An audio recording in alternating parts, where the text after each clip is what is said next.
in Liga. That can't be denied. What are you here to say, Hassan?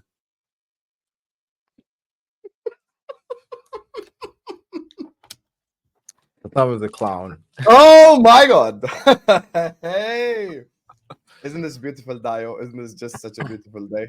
Such a beautiful 24 hours. The only bad thing about today is the fact that KDB scored. Other than that, man, this is a good day. Chelsea are finished, to put it simply. The Chelsea they all grew up watching. The Chelsea they all grew up, just kind of looking out for is now dead. It's as simple as that. There is no other way to put it. It's just the reality of the situation. Jonathan David, wasn't he like the big deal in football like 3 years ago? Wasn't he like the shit like 3 years ago? And now all of a sudden they're back in for him. Listen, at the end of the day, the direction that Chelsea in is just laughable. And Terry said one possibility. It's two possibilities for me. It's either they can't afford their wages or these clubs are not convinced by your project. Whichever one you answer, both are shit answers for your football club. It's as simple as that. There is no positive scenario. Both scenarios are negative scenarios. It's just how it's literally both negative scenarios. And I feel so happy that there are actual Chelsea fans waking up to the reality of their football club over the last 24 hours. There are some still selling copium. Dio knows exactly the types I'm talking about. You know exactly the types I'm talking about, Terry. There are still some of them who are selling copium, some who aren't looking at the reality of the situation. But my point is the following. In order for Chelsea to make the next step, it's not just signing experienced players. It's signing experienced players who are actually good. This is a very important caveat. Because today, apparently, according to people, they think they should sign the likes of Chris Wood just because it's experience. No, I never said that. I'm saying sign experienced players who are actually good. Like actual experience with good, which is Olise, Guehi, players like that. Now, even someone who's like the next big thing in football will demand a certain level of wages. That's why Nico Williams isn't a thing. I mean, he already earns 200 grand a week at Bilbao now anyway. Like he's not going to come to Chelsea and earn less money. That's never going to be a thing. So you look at the situation at Chelsea, all the financial decisions that they have made, everything that their club is doing right now. And I'm sorry to say this because someone has to tell the Chelsea fans the truth. This is looking like Brighton 2.0. I'm not even lying. It's literally Brighton, but like at a higher level. Like Brighton, sell model, buy young, buy youth. Here's the thing with the likes of Estevao and Paez and even Jonathan David and Duran and whoever they're linked with. None of them are the players that will hit the ground running. Dio needs a midfielder. There's a difference between Arsenal signing Kimmich, Arsenal even signing a Zubimendi versus Arsenal signing Estevao from Brazil. The third one, you don't even know if he's going to start. You don't even know if he's going to play. Someone might tell me, speak about the likes of a Lamine Yamal or a Gavi or a Pedri or a Vinicius. Yeah, that's possible. But even Vinicius needed 3 years. Now, the difference between Chelsea and Real Madrid is Madrid at the time, with Camavinga and Chouameni, kept the likes of Modric, kept the likes of Kroos, kept the likes of Benzema. And when Vinny was ready to take the next step, and when Chouameni is ready to take the next step, and all these players are ready to make the next step, that's when you get rid of the experienced players. That's when you move on to the next phase. Now, the problem is with Chelsea right now, is the situation is looking very scary because Olise this isn't new. The football Terrace talking about Olise, they were talking about Olise last summer. Terry was asking about Olise on the football Terrace on Straight Fact shows that I was doing last summer. And a year later, they're unable to get him. And you're telling me the reason's wages? I don't know if that's to make Chelsea look good or look bad. And the other thing is now, this model that they're headed for, I think Terry now needs to take a stance.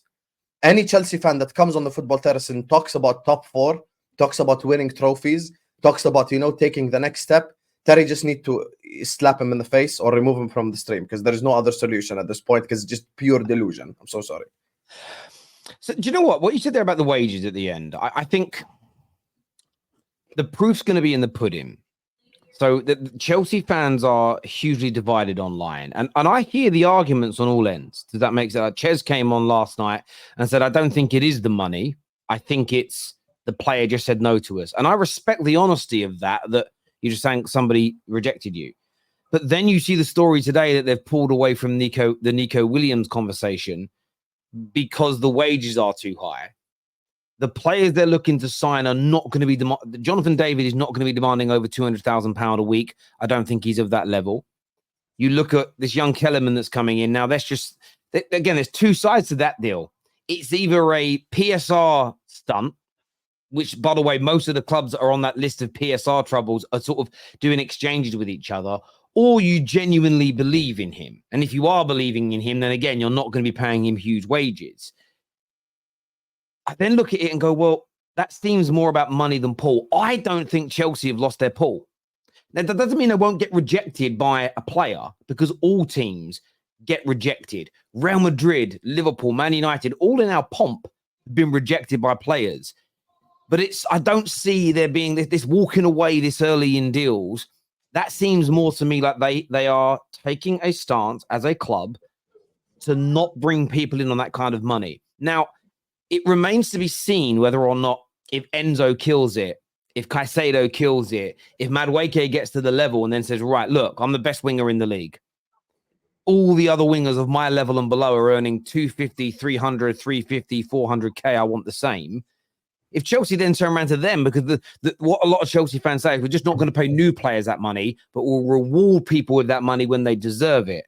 I'm intrigued, and this is, again, I'm just intrigued to see whether that's true. We're not going to get the answers now, though. We're only going to get the answers if these players that are on 100. Can I ask you a question, Terry? Because I need to ask you something.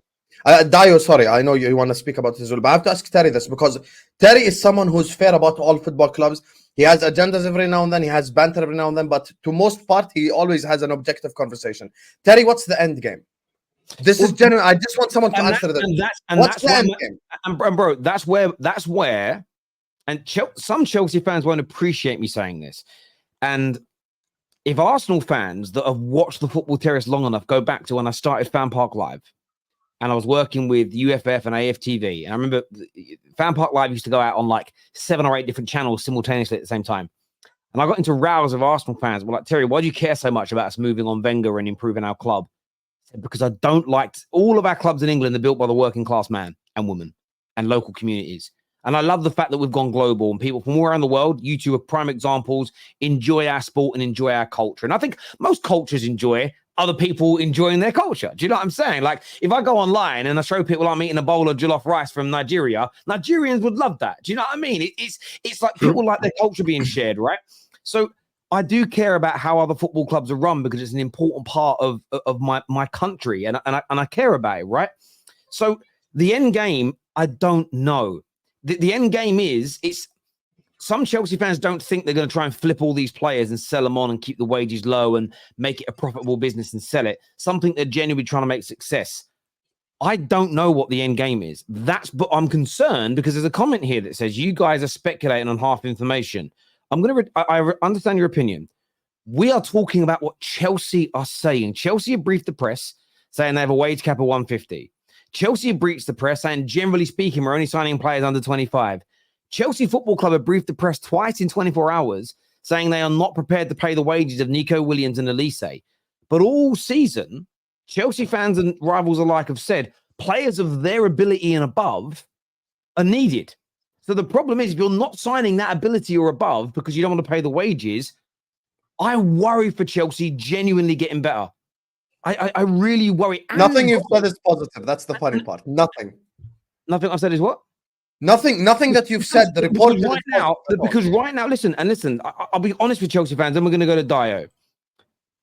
Man United are on the beginning of a new rebuild, and I've put trust in what they're going to do. And I look at the players we're trying to sign right now, and one of them is Branthwaite. And Branthwaite is a player that now he's linked to Man United. Some people will have a problem, but a lot of people rate him. He's someone that universally, there is a lot of consensus that he could be a top-class centre-back. And I agree with that particular take. If we were going out there and we were buying players that were hyped up 3 or 4 years ago and never got to the next level, or were buying untried and tested youngsters from other Premier League clubs, or negotiating for players like Duran, I would be absolutely panicking about what we were trying to do. I don't mind buying young, but it has to be players that you genuinely believe can flourish. I like the fact that we're going to be lowering our wage bill. But if it ever comes out that we're not going to pay 300, 400 grand a week ever again, I'm panicking, because at some point you're going to have to. At some stage, You're going to have to. And that's my concern for Chelsea, is a lot of what the media briefings that they've stated are kind of happening. And they need experience and or high quality players to get back to the Champions League, to keep improving so they can win major trophies again. If they don't do that this summer, and I think Jonathan David is exponentially better than Duran, 100%. But is he going to be good enough to make Chelsea Champions League contenders, Premier League winners again? I don't think so. Dio, what's your opinion, bro? Let me play devil's advocate a little here. What if the owners of Chelsea, I mean, based on everything that we've said, let's be honest, it looks like they're making, to us, to people on the outside, it looks like they're making wrong decisions in every aspect. They have a championship coach come in, Maresca. They're getting players who we would call middle class and can actually eventually become good. What if their goal is, okay, just to avoid all this financial fair play issue, PSR, we have a lot of problems going on financially in the club. We're trying to raise money. Let's just go low, cap our bill. Let's start a rebuild afresh, and let's do 4 years or 5 years in Maresca. Let's just do that. And when we may not be gunning for Champions League, we might be gunning for Europa. But once we balance out our books, we can then put a new infusion of cash investment into the club. We can sell the stadium back to the club. We can increase what we have as money. Now we can then say, all right, Maresca has gotten us to wherever he's gotten us to, maybe a trophy or two in a League Cup, Carabao or an FA Cup, and they're okay with that to a point. And then they now decide they're going to go to the next level.